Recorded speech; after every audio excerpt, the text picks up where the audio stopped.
మనకి మహిమ కలుగును గాక.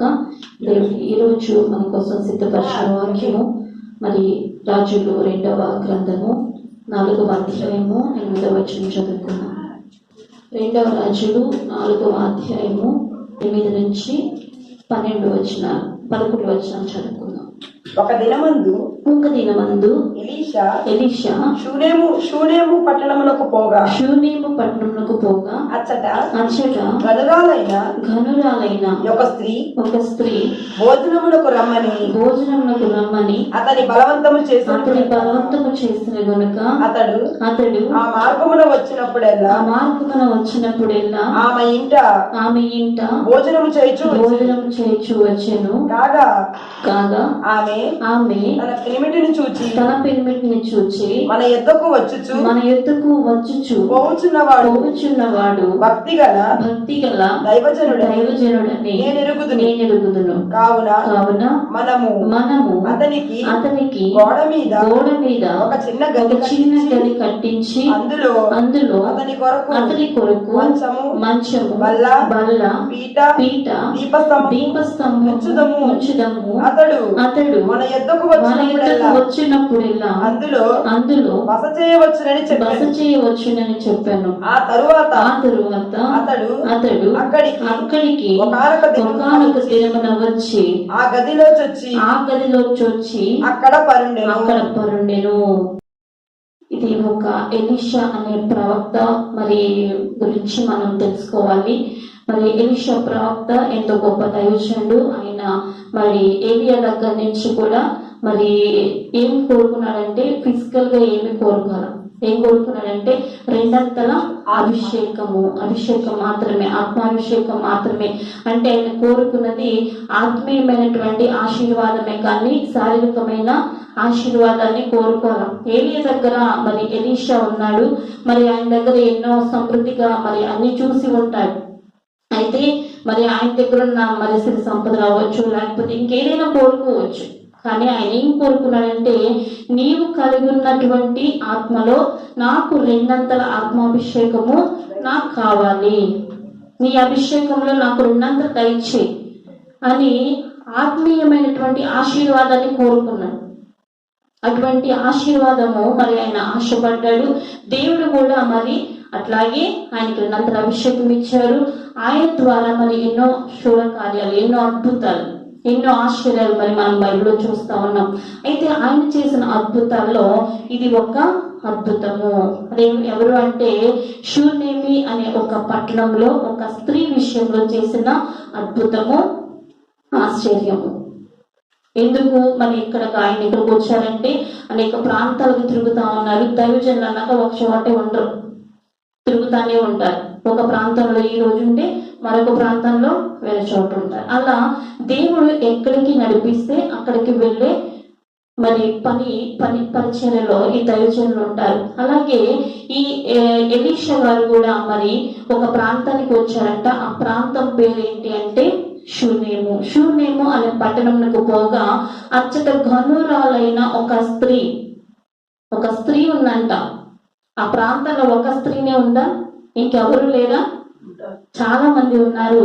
కానీ అక్కడ ఏమని రాయబడ్డారంటే అచ్చట ఘనురాలైన ఒక స్త్రీలని చాలా అగౌరవంగా చూస్తారు, గౌరవించరు కదా. చాలా మంది కూడా అగౌరవంగా చూస్తూ ఉంటారు. ఏముంది ఆడవాళ్ళకి ఏమీ తెలియదు, స్త్రీలు ఒట్టి నిమిత్త మాత్రులే, ఏమి లెక్క చేయరు.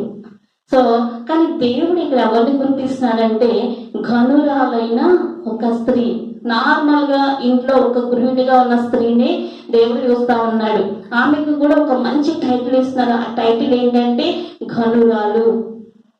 ఆమె పేరు పెట్టే ఉంటారు కానీ ఆమె పేరు ఇక్కడ మెన్షన్ చేయట్లా. పేరేంటో మనకు తెలియదు. కానీ మనుషులు పెట్టే పేరు కాదు, కానీ దేవుడు ఒక పేరు పెట్టేశాడు. ఏంటంటే ఆ పేరు ఘనురాలు. మనల్ని ఎవరైనా పిలుస్తున్నారా?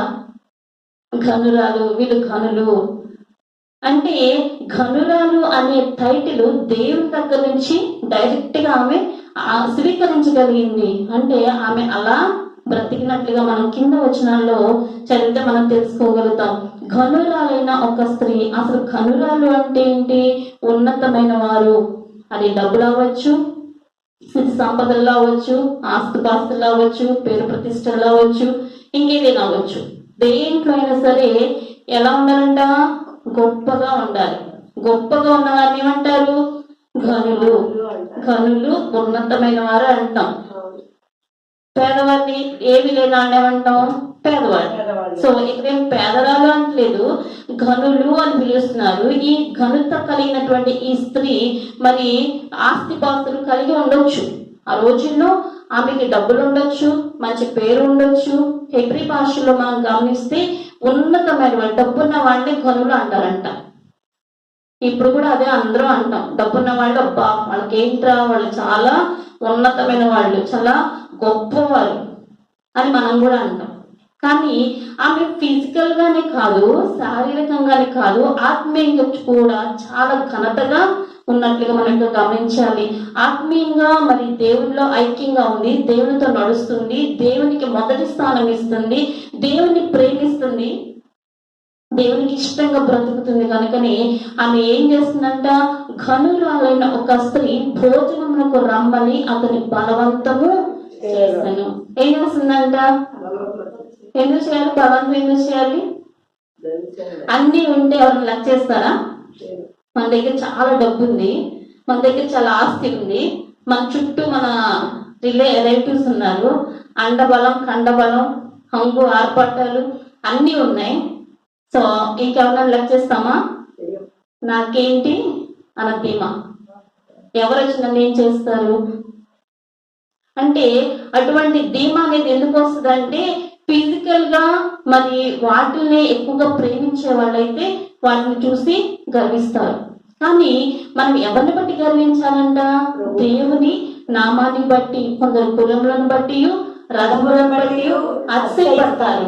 కానీ మనమైతే మన దేవుడైన యెహోవాను బట్టి మాత్రమే అతిశయించాలి. ఎవరిని బట్టి అతిశయించాలి? దేవుని నామాన్ని బట్టి మాత్రమే అతిశయించాలి. ఈ లోకంలో ఎన్ని కలిగి ఉన్నా, ఎన్ని ఆస్తిపాస్తులున్నా అవన్నీ కూడా ఒకానొక రోజు మనం వదిలి వెళ్ళిపోవాల్సిన వాళ్ళమే.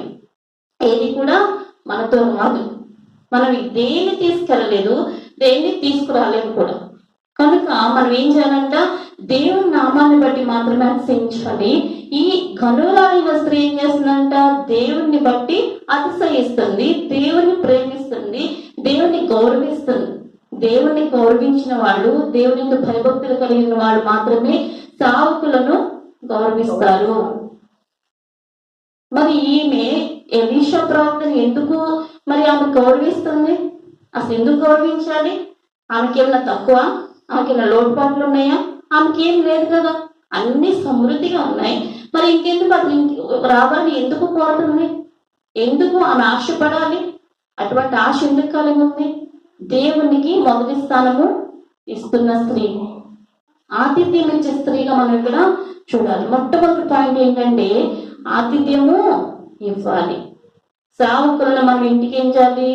ఆహ్వానించాలి. సేవకులు మన ఇంటికి వచ్చినప్పుడు దేవుని యొక్క ఆత్మ వారితో పాటు వస్తుంది, దేవుని ఆశీర్వాదాన్ని మోసుకొస్తారు వాళ్ళు. సేవకులు అంటే ఊరగినే కాదు. సేవకులు మనము చాలా చులకనగా చూస్తాం. వచ్చారు కదా, ఏముందిలే కొంచెం పెట్టండి తినేసి వెళ్ళిపోతారులే అనుకుంటారు చాలా మంది. కానీ సేవకులు మనం ఎంత గౌరవిస్తామో, ఎంత వాళ్ళకి మంచి ప్రయారిటీ ఇస్తామో దేవునికి ఇచ్చినట్లు.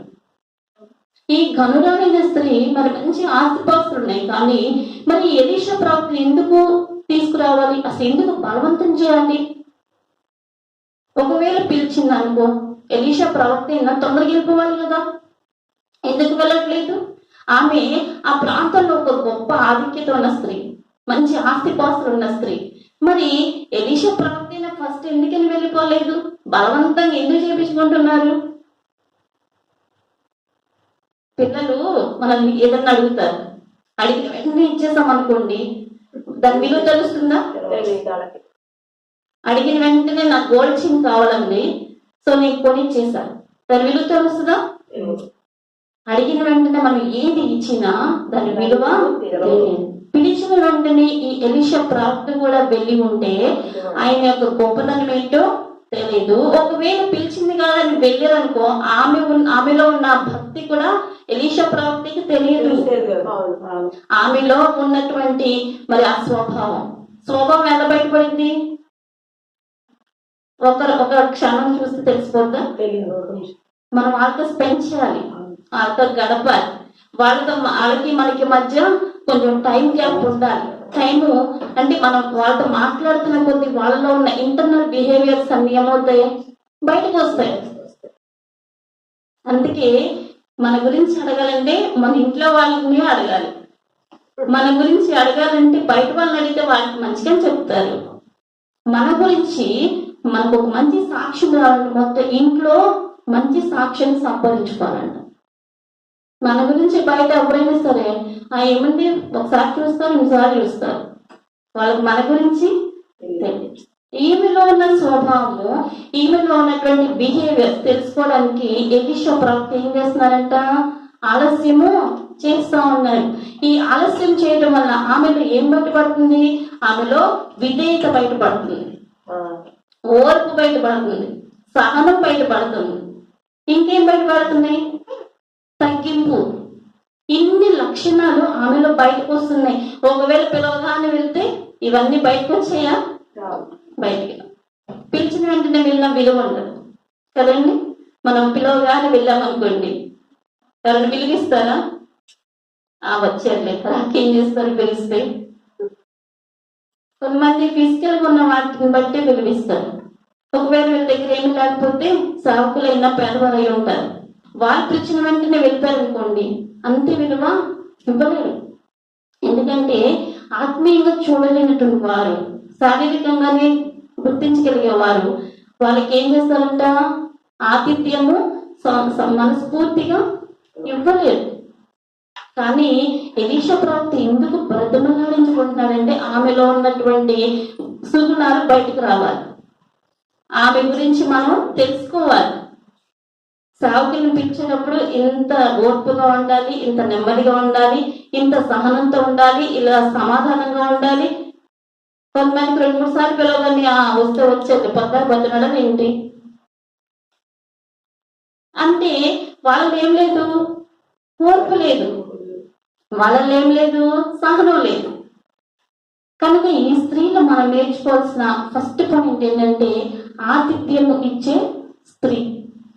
మనం ఆతిథ్యం ఇస్తున్నామా? మన సేవకులను గౌరవిస్తున్నామా? సేవకులను గౌరవించినప్పుడు మనం దేవుణ్ణి గౌరవిస్తున్నట్లే, సేవకులకు విలువిచ్చినప్పుడు దేవునికి విలువిచ్చినట్లే. మనం సేవకులను ప్రేమిస్తే దేవుణ్ణి ప్రేమిస్తున్నట్లే. సేవకులు మన గృహంలో అడుగు పెడితే దేవుడు మన గృహంలోకి వచ్చినట్లే. అట్లానే అందరూ చెప్పట్ల, కొంతమంది అబద్ధ బోధకులు కూడా ఉంటారు. అటువంటివి మనం ఏం చేయాలంటే ఎలా తెలుసుకోగలుగుతాము? దేవుని వాక్యాన్ని మనం క్షుణ్ణంగా నేర్చుకున్న ద్వారానే. దేవుని వాక్యాన్ని క్షుణ్ణంగా నేర్చుకోకపోతే ఎవరు నిజమైన బోధకులో, నిజమైన సేవకులో, ఎవరు అబద్ధ సేవకులో మనము గమనించుకోలేము. ఆత్మీయ నేత్రాలు తెరవబడు. అందుకే దేవుని వాక్యాన్ని మనం ఏం చేయాలంట? ఎప్పటికప్పుడు నేర్చుకుంటా ఉండాలి. ఎప్పుడు నాకు తెలుసులే దేవుని వాక్య పాటికి 10 సార్లు బైబిల్ మొత్తం చదివేశానంటారు చాలా మంది.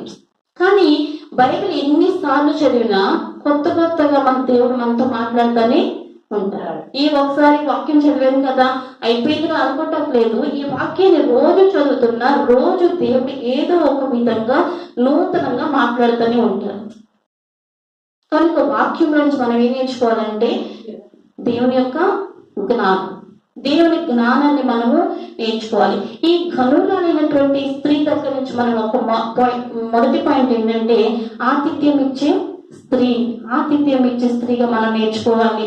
తర్వాత చూడండి, భోజనంలోకి రమ్మని అతని బలవంతము చేసింది కనుక అతడు ఆ మార్గమున వచ్చినప్పుడెల్లా ఆమె ఇంట భోజనము చేయొచ్చు వచ్చాను. హెబ్రీ పత్రికలో ఒక మాట ఉంటుంది చూడండి, 13వ అధ్యాయము 1వ వచనం. సహోదర ప్రేమ నిలువరముగా ఉండనీయుడి ఆతిథ్యము చేయ మరొకటి దాని వలన కొందరు ఎరుగకయే దేవదూతలకు ఆతిథ్యం చేసిరి. ఆమేన్. చూడండి, కొంతమంది ఎరుగకని ఆతిథ్యం చేస్తారంట, తెలియకుండానే ఆతిథ్యం ఇస్తారంట. కొంతమంది తెలిసి ఇస్తారు, కొంతమంది తెలియకుండానే ఇస్తారు. ఎవరున్నారు అలా తెలియకుండా ఇచ్చిన వాళ్ళు? అబ్రహాము మమ్రీ వృక్షం దగ్గర ఉండి మరి ఆయన సాగ తెచ్చుకుంటా ఉన్నారంట. 3 వ్యక్తులు వస్తారు. ఆ 3 వ్యక్తులు ఎవరు అని ఆయనకి తెలుసా? మనుషులే. కానీ అది ఎవరికి తెలుస్తుందంటే ఆత్మీయంగా దేవునితో ఉన్న వారికి మాత్రమే తెలుస్తుంది. వీరు సేవకులు, వీరు దేవునికి సంబంధించిన వారు, వీరికి పరిచయం చేయాలి, వీరికి ఆతిథ్యం ఇవ్వాలి అని చెప్పి వారిని ఏం చేస్తాడు? ఆపేస్తాడు అక్కడ. మీరు ఆతిథ్యం తీసుకుని వెళ్లాల్సిందే, ఆతిథ్యం తీసుకోకుండా వెళ్ళడానికి ఏమాత్రము వీలు లేదు. బలవంతం చేసినట్లుగా మనం అక్కడ కూడా చూస్తా ఉన్నాం. కనుక మనం ఎవరికి ఆతిథ్యం ఇస్తున్నామో అది కూడా గమనించుకోవాలి. ఆతిథ్యం ఇమ్మన్నారు కదా అని చెప్పి వెళ్ళిపోయే వాళ్ళందరూ, వెళ్ళి వచ్చే అందరికి ఇవ్వమని చెప్పట్లేదు. బట్ ఎవరికి ఇవ్వాలో వాళ్ళకి మాత్రమే మనము ఆతిథ్యం ఇవ్వాలి. అప్పుడు దేవుని ఆశీర్వాదం వస్తుంది. మమ్రీ వృక్షం దగ్గర ఉన్నప్పుడు మరి అబ్రహాము ఆతిథ్యం ఇచ్చాడు. సారాకి ఏమైంది? గర్భఫలము పొందుకుంది. అంటే ఆతిథ్యం ఇచ్చిన వాళ్ళని దేవుడు ఎప్పుడు కూడా ఆతిథ్యం తీసుకుని వెళ్ళిపోడు. ఆతిథ్యాన్ని రిసీవ్ చేసుకుని దానికి అంతగా ప్రతిఫలము ఖచ్చితంగా మనకి ఇస్తారు. మన సేవకులు కూడా మన దగ్గరకు వచ్చినప్పుడు వాళ్ళని సంతోషంగా మనం చూస్తూ ఉన్నప్పుడు దేవుడు కూడా మనకి రెట్టింపు ఆశీర్వాదాలు. నేను సేవకులు వచ్చినప్పుడు మనుషుని చూడొద్దు, వాళ్ళని పంపించిన దేవుని మాత్రమే చూడండి. మనుషుల్ని ఏమాత్రము చూడొద్దు. వాళ్ళు వస్తున్నారు అంటే మనుషుల రూపంలో వచ్చిన, కానీ దేవుడు నడిపిస్తేనే వస్తారు. మీకు చాలాసార్లు నేను చెప్పాను, నేను పరలోకం దగ్గర నుంచి మీ దగ్గరికి రావాలంటే ఎన్నో ఆటంకాలు వస్తూ ఉన్నాయి. కానీ నేను అడుగుతా ఉన్నాను, ప్రభు గృహ దర్శనాలు చేయాలి, చేయలేకపోతా ఉన్నాం, అవకాశం ఇవ్వండి అని చెప్పి అడుగుతా ఉన్నప్పుడు మొన్న ఒక్కసారి వచ్చాం. అది కూడా మనకి పర్ఫెక్ట్ గా అందరి దగ్గరికి వెళ్దామని మాకు ఆశ ఉంటుంది. దేవుడు పంపిస్తే తప్ప మేము అనుకుంటాం, కానీ దేవుడు అవకాశం ఇవ్వాలి. వచ్చాం కదా అని చెప్పి మరి మాటికి రాగలుగుతామా? రాలేము. అందుకే దేవుడి చిత్తంలోనే గృహాన్ని మేము దర్శించగలుగుతాం. కనుక ఇక్కడ ఏమైందంటే చూడండి, కనురైన ఆ స్త్రీ భోజనమందు రమ్మని బలవంతం చేసింది కనుక ఆ మార్గమున వచ్చినప్పుడల్లా ఆమె ఇంత భోజనము చేయొచ్చు వచ్చును. ఆ ఒక్కరోజే పెట్టిందండి భోజనం, వచ్చినప్పుడల్లా పెట్టిందా? ఒక్కరోజు పెట్టి వచ్చేర్లే ఏదో పెట్టేసి పంపించేద్దాంలే అని అనుకుందా? ఆ ఒక్కరోజు కాదు, వచ్చినప్పుడల్లా ఆ ప్రాంతానికి ఎలీషా ప్రవక్త ఎప్పుడు వస్తారో వచ్చిన ప్రతిసారి కూడా మీరు ఎక్కడికి వెళ్ళొద్దు, ఏ గృహానికి వెళ్ళొద్దు, మీరు వెతుకొద్దు, మీరు టెన్షన్ పడద్దు, మీరు నేరుగా మా గృహానికి రండి. ఎంత ఆతిథ్యం ఇస్తుందండి అసలు. ఒకవేళ ఆ రోజులో ఫోన్స్ అని ఉన్నాయా? ఏమన్నా ఉన్నాయా మాట్లాడుకోవడానికి? అమ్మ నేను వస్తున్నాను, నాకు భోజనం ప్రిపేర్ చేసి ఉంచండి అని చెప్పడానికి ఏమన్నా ఉన్నాయా? ఏం లేవు కదా. మనం ఆలోచించేద్దాం. కానీ ఈ రోజుల్లో ఫోన్స్ ఉన్నాయి. మేము వస్తున్నామంటే, మేము మీ దగ్గరికి వస్తున్నామంటే మీకు ఒక అండర్స్టాండింగ్ కోసం ఇస్తాం. అంటే కొడుకులు ఉంటారు, సంథింగ్ ఎవరు బిజీలో వాళ్ళు ఉంటారు, వస్తున్నామంటే అలర్ట్ అవుతారు ఉద్దేశంతో చెప్తాం. అంటే ఏదో ప్రిపేర్ చేయమని కాదు, మీరు ఉన్నారా లేదా అని అర్థం చేసుకోవడం కోసం చెప్తాం. బట్ ఆ రోజుల్లో ఫోన్ చేసి చెప్పడానికి, అమ్మ నేను వస్తున్నాను, నా కోసం సిద్ధపరచు అని చెప్పడానికి ఆ రోజుల్లో ఫోన్స్ కూడా లేవు. ఆయన ఎప్పుడు వస్తారో తెలియదు, ఎన్ని రోజులు ఉంటారో తెలియదు, కానీ ఎప్పుడు వచ్చినా కూడా విసుగుపోకుండా సంతోషముగా శ్రావకులకి ఏం చేస్తుందంట? సిద్ధపరిచేది, ఆహారం సిద్ధపరిచేది, అని కావాల్సిన పరిచర్య చేయాలన్నా కూడా వాళ్ళకి ఆ మైండ్ ఉండాలి, ఆ మనసు. దేవుడు ఆ హృదయం ఇవ్వకపోతే మనం ఎవ్వరికి పరిచయం చేయాలి. మా చిన్నప్పుడు నేను 5th క్లాస్ నుంచి నాకు తెలుసు, మా పక్కన చర్చ్ ఉండేది. వాళ్ళు వేరే చోటు నుంచి, దూర ప్రాంతం నుంచి వచ్చేవాళ్ళు. వాళ్ళు మా చిన్నప్పటి నుంచి కూడా మమ్మీ వాళ్ళకి పరిచయం చేస్తూ ఉండేది.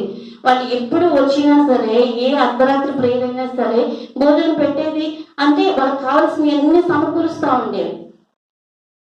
అంటే మా చిన్నప్పటి నుంచి ఆ లైన్ లో ఉన్నాం కాబట్టి అర్థమవుతుంది ఆతిథ్యం అంటే ఏంటో, పరిచర్య అంటే ఏంటో, సేవకుని ఎలా గౌరవించాలి, సేవకుకి ఎలా రెస్పెక్ట్ ఇవ్వాలి, వాళ్ళకి మనం ఎలా పరిచయం చేయాలి, ఇవన్నీ మన పేరెంట్స్ చేస్తూ ఉన్నప్పుడు మనం వాళ్ళ ద్వారా తెలుసుకుంటాం. అంటే ఆతిథ్యం ఇవ్వడంలో ఉన్న ఆశీర్వాదము నిజంగా అది ఎవరు ఇవ్వలేరు. అది దేవుని దగ్గర నుంచి డైరెక్ట్ ఆశీర్వాదం మనం పొందుకుంటాం. కనుక ఈమె మాటి మాటికి మరి అక్కడికి వచ్చినప్పుడల్లా భోజనం సిద్ధపరుస్తుందంటే, వచ్చినప్పుడల్లా ఇక్కడికి రండి అని చెప్పి అంత ధైర్యంగా అంత భరోసాగా చెప్తుంది అంటే మరి ఇంట్లో యజమాని కూడా ఒప్పుకొని ఉండాలి. అనలైజ్ చేద్దాం. ఆ వాక్యాన్ని మనం ఒక్కసారి విశదీకరంగా మనం చదివితే అర్థమవుతుంది. ఇంట్లో భర్త ఒప్పుకోకపోయినా చేయలేవు. యేసన్న గారు ఇట్లాగే ప్రేయర్కి వెళ్తా ఉన్నప్పుడు మరి ఒక చోట భోజనానికి పిలిచిందంట ఆవిడ. అంటే వెళ్ళినప్పుడు చిన్న చిన్నగా పప్పుచారు సంథింగ్ ఏదో పెడతా ఉంటారు. మంచి స్పెషల్ ఫుడ్లు ఏమి ఉండవు కదా, పెద్దవాళ్ళంటే కొంచెం మామూలు పెట్టేస్తారు. అది తింటున్నప్పుడు కూడా ఆమె భర్తకి ఇష్టం లేదు, ఆయన రక్షించబడలేదు, మారు మనసు పొందలేదు, ఒక లోకంలోనే ఉన్నారు, తాగుడు, బాగా డ్రింకింగ్ అనమాట. ఈయన అన్నం తింటుంటే వచ్చి ఆ ప్లేట్లు ఉమ్మి ఊసి వెళ్ళిపోయాయి. తినే ప్లేట్లు ఉమ్మి ఊసి వెళ్ళిపోతే ఆ దైవచండి ఏమవ్వాలి, ఏమనుకుంటారు? నాకు ఆ సీన్ అది చూస్తున్నప్పుడు చాలా బాధ అనిపించింది. దైవచండి అంత మరి పరీక్ష అది, కానీ మారు మాట మాట్లాడకుండా ఆ అన్నం మొత్తం తినేసి వెళ్ళిపోయాడు, ఆ భూమితో సహా. నాకు అది చెప్తున్నప్పుడు నా ఒడ్డు చాలా గొప్ప పొడుస్తూ ఉంటది. సావుకుల్ని ఎందుకు గౌరవించరు అంటే, సావుకులు ఏంటంటే తగ్గించుకుని ఉంటారు. అందరూ కాదు, కొంతమంది చెప్తున్నా నేను, అందరూ అలా ఉండరు, పక్కన పడేసి వెళ్ళిపోతారేమో. కొంతమంది అట్లా ఎవరు తినలేరు, మనం తినలేము, కానీ ఆయన తిన్నారు అంటే చాలా బాధ అనిపిస్తుంది. ఆయన ఎంత తగ్గించుకుని ఉన్నాడు, ఆయన యొక్క స్వభావము, ఆయన యొక్క లక్షణాలు, ఆయన చేసిన ఆ యొక్క విధానం చూసి ఆయన తర్వాత రక్షించబడతాడు. ఎందుకు మీరు ఉమ్మి ఊసిన తిన్నారు అంటే మరి ఆయనలో ఉన్న తగ్గింపు ఆయన గ్రహించాడు కనుకనే ఆయన తర్వాత దినాల్లో రక్షించబడతాడు. ఎంత క్షమించమని అడిగినా అది తిరిగి రాదు కదా. కానీ సేవకుల్లో మనం ఏం చూడాలంటే ఆయన దేవుడు చూడాలంట. కనుక సేవకులు మన ఇంటికి రావాలంటే మన ఏమంటే మన భర్త సపోర్ట్ కూడా ఉండాలి. మరి ఆమె భర్త కూడా ఆమెకు సహకరిస్తున్నట్టుగా చూస్తాం. కింద వచ్చిన వాళ్ళు వస్తే ఒకవేళ ఆయనకి ఇష్టం లేకుండా భోజనం రోజు పెడుతుందేమో, ఊరుకుంటాడా? గొడవలే అవుతాయి. కానీ ఆ స్త్రీ ఏముంటుంది చూడండి, వచ్చినప్పుడల్లా ఆమె ఇంట భోజనం చేయించు వచ్చాడు అంటే ఆమె భర్త ఆమె మాట వింటున్నాడు అని అర్థం చేసుకోవాలి మనం. అంటే భార్య భర్తల మధ్య అక్కడ ఏముందంట, కోయిన్సిడెన్స్ అంటే ఇద్దరి మధ్య పరస్పర అవగాహన ఉంది. ఇద్దరి మధ్య అంటే మాట ఒకరికి ఒకరికి పడదు అనేది మనం ఇక్కడ చూడట్లేదు. ఇద్దరు ఒక మాట మీద ఉన్నారు, ఇద్దరు దేవుని ప్రేమిస్తున్నారు, ఇద్దరు దేవునికి ఏం చేస్తున్నారు, లోబడుతున్నారు, ప్రయారిటీ ఇస్తున్నారు. భార్య భర్తల మధ్య ప్రేమ ఉందంటే ఇంకా అది మనం చెప్పలేము. ఒకళ్ళు ఏది చెప్పినా దానికి ఉపయోగపోతారు. సో ఈ స్త్రీ చెప్తుంది కదా, ఏమని వచ్చినప్పుడల్లా మీరు మా ఇంటికి వచ్చి భోజనం చేయండి. అయితే ఆ భోజనం చేయండి అన్నప్పుడు ఈయన అలాగే వస్తా పోతా తింటానే ఉన్నారు. మళ్ళీ ఇంకో మాట చెప్తాను చూడండి, కాగా ఆమె తన పెనిమిటిని చూసి మన యుద్ధకు వచ్చుచూ పోచున్నవాడు భక్తి గల దైవజనుడు. ఈయన పక్క నుంచి అబ్జర్వ్ చేస్తా ఉంటాడు. ఏంటి పొద్దాకు వచ్చి తినంటున్నాడు, ఇంకే ఇల్లు లేవా ఈయనకి? ఈ ఒక్క ఇల్లే కనబడిందా? ఈ ఒక్క ఇంటికే వచ్చి తినాలా? ఈ ఒక్క ఇంట్లోనే రోజు తినాలా అని అనుకుంటున్నాడు ఈయన మనసులో. కానీ ఇక్కడ ఏమంటున్నాడు చూడండి, ఆ వచ్చుచూ పోచున్నవాడు భక్తి గల దైవజనుడు. భక్తి గల దైవజనుడు, దైవజనుడు పేరు చెప్పుకుని వస్తానే ఉంటారు. వాళ్ళు భక్తి ఉందా లేదా? చాలా మంది మోకాళ్ళు వేసి ప్రార్థన చేయలేరు. మోకాళ్ళు మంచలేదు, కూర్చునే ప్రార్థన చేస్తారు. మోకాళ్ళ నొప్పులు ఉంటే పర్వాలేదు, మోకాళ్ళ నొప్పులు లేకపోయినా మోకాళ్ళు వేయలేదు. మోకాళ్ళ నొప్పులు ఉన్న వాళ్ళ గురించి దాని గురించి ప్రాబ్లం లేదు. చాలా మంది దేవుని సన్నిధిలో మోకరించలేరు, పర్సనల్ గా ఉన్నప్పుడు కూడా మోకరించలేరు. కాకపోతే దేవునితో నడిచే విధానం, దేవునితో మనం ఎంత డీప్ గా వెళ్తామో, ఎంత సహవాసం చేస్తామో అది ఎలా తెలుస్తుందంటే మన మాట తీరులోను, మన ప్రవర్తనలోను, మన క్రియల్లోను, సమస్త విషయాల్లోనూ మన మన భక్తి ఏంటో తెలుస్తుంది. అందుకే మనం ఏ గృహానికి వెళ్తున్నామంటే అక్కడ ఏముంటదంట, దైవజనులు వెళ్తుంటే సమాధానం ఉంటుంది.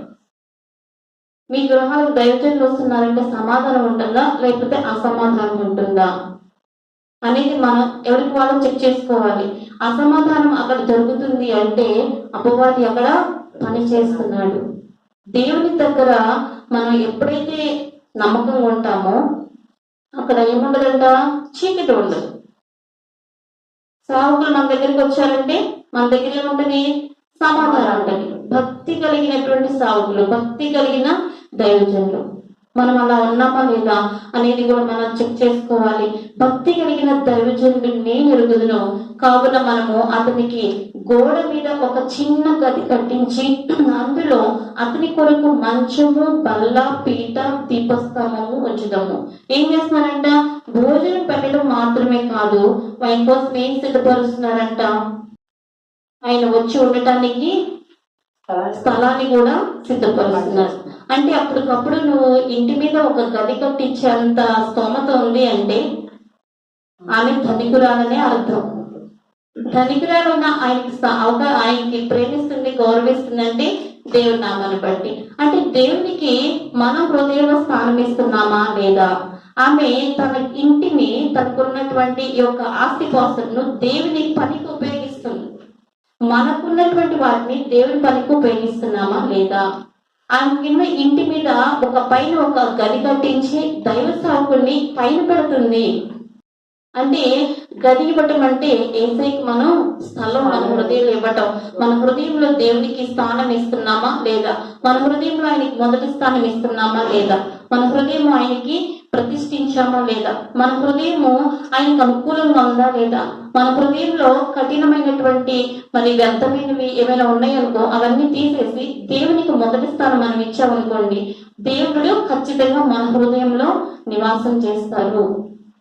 ఆయన నివాసం చేస్తే మన దేహం అంతా ఇక్కడ ఎలా ఉంటది, దేవాలయంగానే ఉంటది. ఆ దేవాలయంలో దేవుడు నివాసం చేస్తే మన జీవితాలు కూడా ధన్యకరంగా ఉంటాయి. ఆయన మన హృదయంలో నివాసం చేయకపోతే మన జీవితాలు ఎలా ఉంటాయి, అస్తవ్యస్తంగా ఉంటాయి. మన హృదయంలో ఆయనకు స్థానం ఇస్తున్నామా లేదా? ఇది ఆమె ఇంటిలో మరి ఒక గదిని ఏర్పాటు చేసేసిందంట. అంటే ఆమె హృదయంలో దేవునికి స్థానం ఇచ్చింది, ఆమె ఇంటిలో దైవజనుడికి స్థానం ఇచ్చింది. నేను, నా ఇల్లు, నా ఇంటి వారందరూ యెహోవాను మాత్రమే సేవించదము. నేను, నా ఇల్లు, నా ఇంటిలో వారందరూ, నేను, నా ఇల్లు అంటే మనం కట్టుకున్న ఇల్లు, నేను, నా ఇంటి వారందరూ అంటే మనతో పాటు మన భర్త, మన పిల్లలు అందరూ కూడా ఎవరిని సేవించాలంట, యెహోవాను మాత్రమే. అప్పుడే ఆ ఇల్లు ఎలా ఉంటదంటే ఒక పరలోకం, చిన్న పరలోకం, ఒక స్వర్గం. చచ్చిపోయాక ఎక్కడికో వెళ్ళి చూడటం కాదు. ఆ పరలోకం అంటే ఏంటో దేవుడు ఇక్కడే మనకి చూపిస్తారు. ఎప్పుడు అంటే మనం దేవునితో నడుస్తున్నప్పుడు, మనం దేవునికి అనుకూలంగా ఉన్నప్పుడు అది ఇక్కడే మనము చూడగలుగుతాం. మన గదిలో, మన హృదయం అనే గదిలో దేవునికి మనం ఏం చేయాలంటే ఒక పెద్ద పీఠం వేసేయాలి. మన ఆత్మీయ స్థితి ఎప్పుడు కరెక్ట్ గా ఉంటుందంటే హృదయంలో దేవునికి మొదటి స్థానం ఇచ్చినప్పుడు. ఇది మనం ఇస్తున్నామా లేదా చూడండి. ఎవరు అట్లా హృదయంలో దేవునికి స్థానం ఇస్తారంటే ద్వితీయోపదేశకాండంలో ఒక మాట చూద్దాం. ద్వితీయోపదేశకాండము 6వ అధ్యాయము 4వ వచనం. ఇశ్రాయేలు వినుము, మన దేవుడైన యెహోవా యెహోవా అద్వితీయుడగు యెహోవా నీ పూర్ణ హృదయముతోను నీ పూర్ణ హృదయముతోను నీ పూర్ణాత్మతోను నీ పూర్ణ ఆత్మతోను నీ పూర్ణ శక్తితోను నీ పూర్ణ శక్తితోను నీ దేవుడైన యెహోవాను నీ దేవుడైన యెహోవాను ప్రేమింపవలను. ప్రేమింపవలను. ఎవరు ప్రేమిస్తారండి? పూర్ణ మనసుతో, పూర్ణ హృదయముతో, పూర్ణ ఆత్మతో, పూర్ణ శక్తి. పూర్ణ శక్తితో. పూర్ణము అంటే 100%. హాఫ్ హాఫ్ అంటే సగం సగం ప్రేమించే వాడిని పూర్ణ శక్తి, పూర్ణ మనసు అంటామా?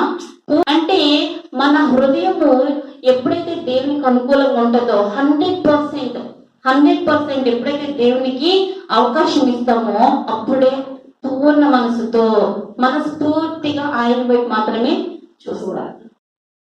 చాలా మంది ఆదివారం ఆరాధన చేసేటప్పుడు కడిగేసుకున్న టీపీ చూస్తారు.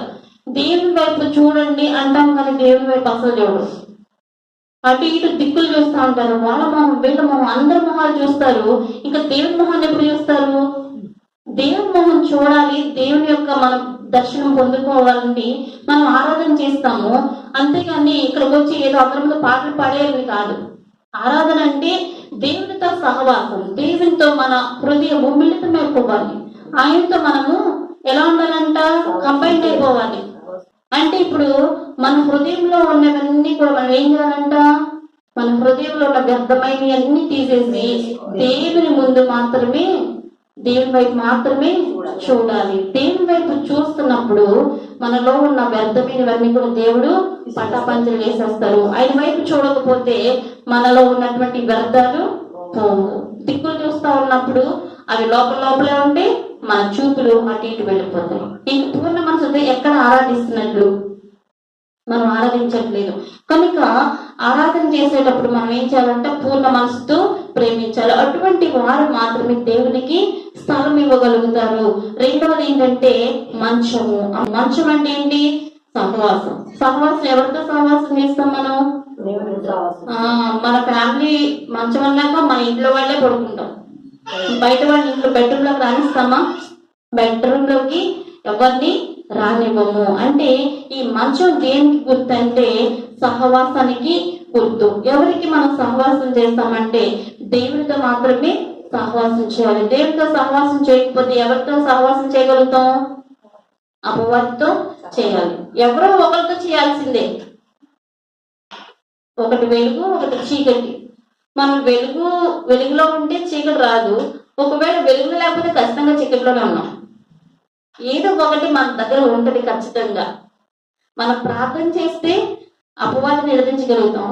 ప్రార్థన చేయకపోతే అపవాదికి దగ్గరగా ఉంటాం.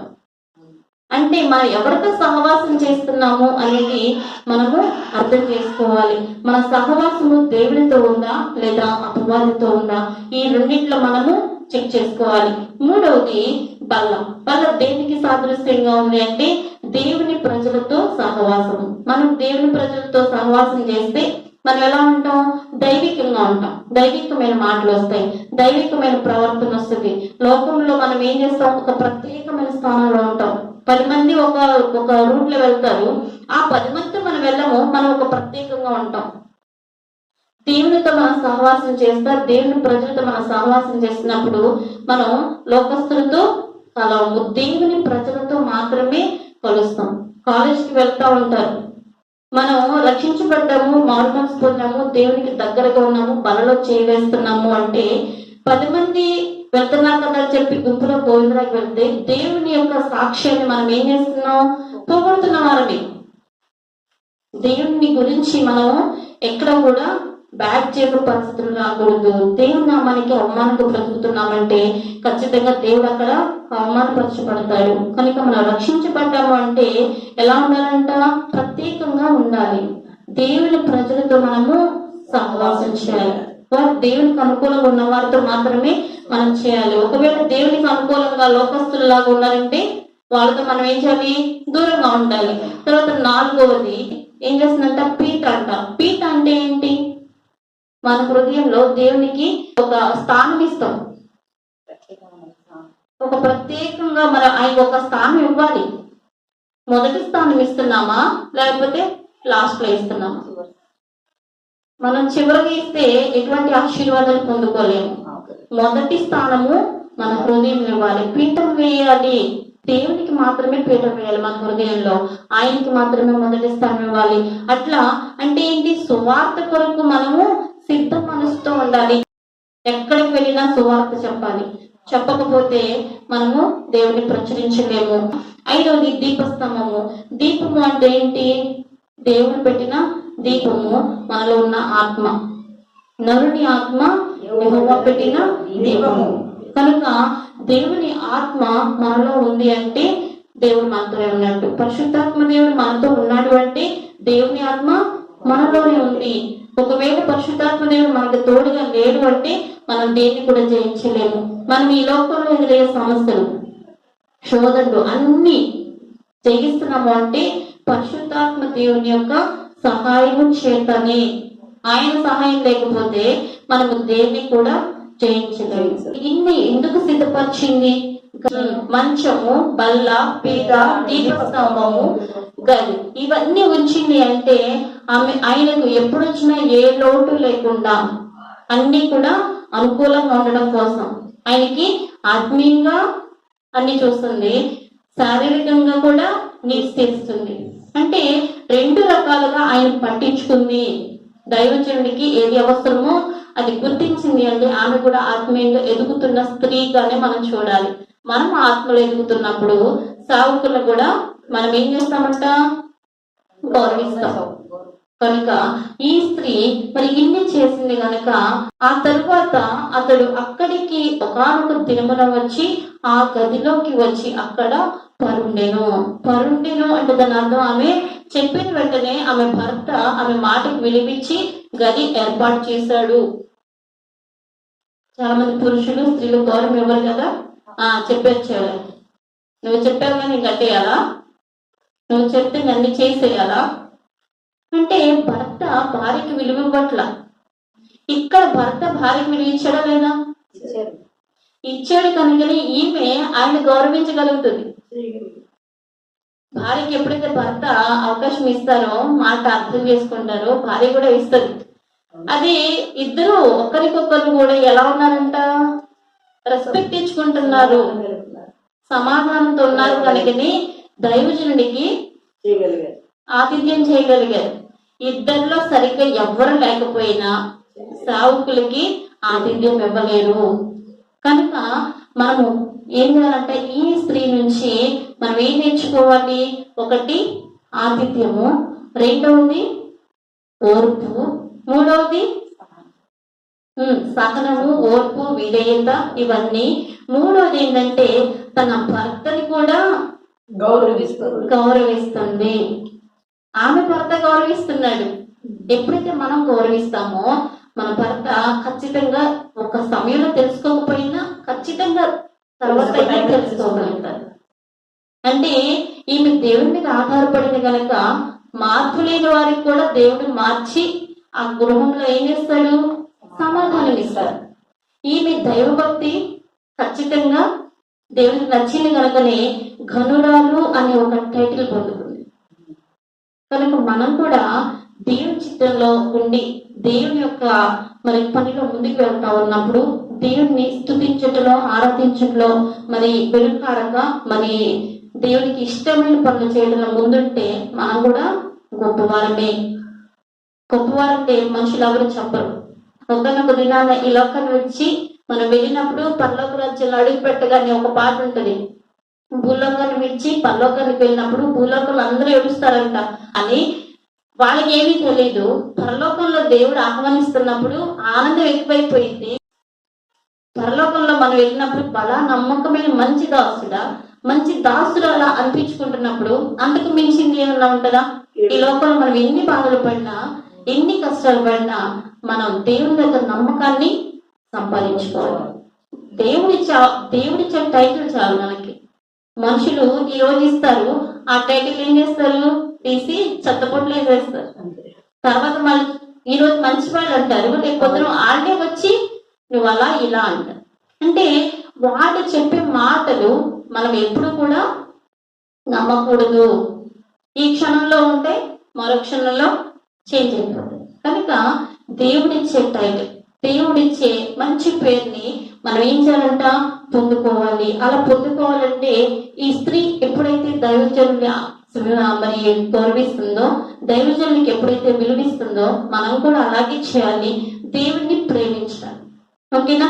ఇట్లా చేయడం వల్ల కింద కొన్ని వచనాలు ఉన్నాయి, కానీ ఇప్పుడు టైం లేదు. బట్ 2వ వారంలో మనం తెలుసుకుందాం. ఇప్పుడు ఆమె దేవుని పట్ల ఎంత ప్రేమ కలిగి ఉందో, దేవుని పట్ల ఎంత భక్తి కలిగి ఉందో, దేవుని సేవకుల్ని ఎలా మరి పరిచర్య చేసిందో, ఎలా ఆతిథ్యం ఇచ్చిందో, ఇవి చేయడం వల్ల ఆమె ఏమి ఆశీర్వాదం పొందుకుంది, ఆమె ఏ దీవెనలు పొందుకుంది, ఇవి మరి నెక్స్ట్ వారం చూద్దాం. ఈ వారంలో ఆమెకున్నటువంటి భక్తి గురించి, ఆమె యొక్క భక్తి లక్షణాల గురించి మరి మనం ఈ వారం తెలుసుకుందాం. వచ్చే వారం ఆమె ఏ మేలు పొందుకుందో, కృతజ్ఞతగా ఎలీషా ప్రవక్త మరి ఈ స్త్రీకి ఏ ఆశీర్వాదము మరి ఆమెకి రావడానికి మరి అవకాశం ఇచ్చారు. మరి నెక్స్ట్ వారం చూద్దాం. మరి దేవుడు తన పరిశుద్ధ వాక్యాన్ని మన వెనుకల్లో దీవించి ఆశీర్వదించును గాక. ఆమేన్.